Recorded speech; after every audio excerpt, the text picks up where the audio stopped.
Welcome to another taste and experience with Key Encounters. Let's talk about it. So right now, I've got this very interesting. Let me push this just a little bit for you. I've got this very interesting flavored coffee monstrosity, and I do mean monstrosity from Starbucks. Now, here's the thing: I tried it not too long ago, and I just haven't had a chance to get around to it till just now.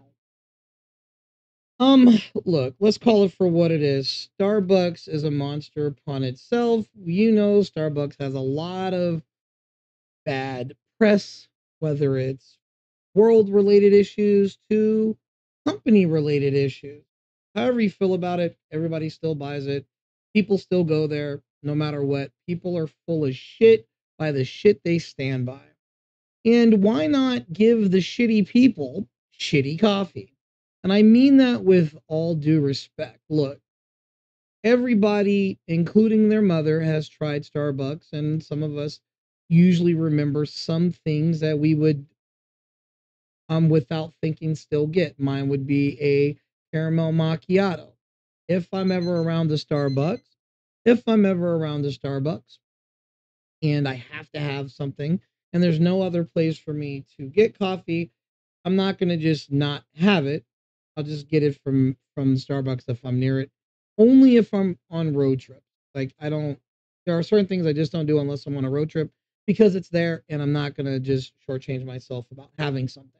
But in my day to day, I do not go to Starbucks. It's not their coffee is trash. Their food is trash, and sometimes their customer service is trash. As far as the clientele, it's like anywhere else. You're never going to get away from idiots, Karens, and Kens. You're not going to get around pretentious people. It doesn't matter where you go. That's just our climate today. Now, the reason why I said they make shitty coffee for shitty people is because this. You would think brown sugar cinnamon's going to be delicious. Now, everyone knows me. I drink coffee straight black. And that's how I know if it's a good cup of coffee.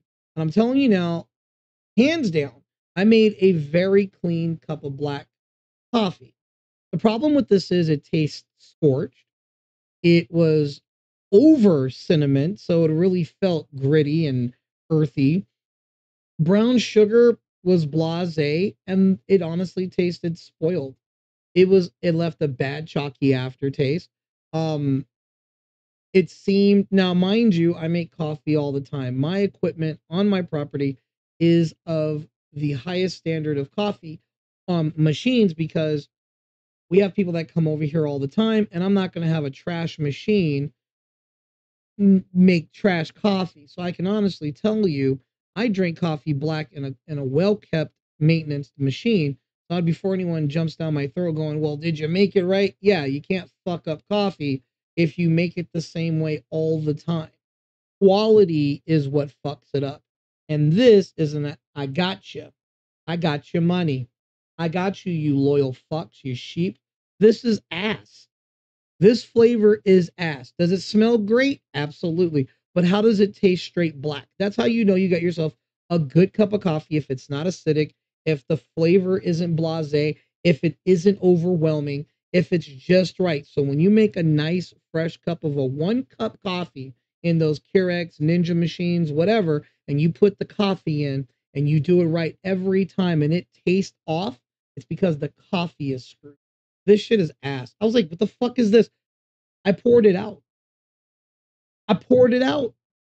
Now, this gets added to a bin we have here called trash coffee.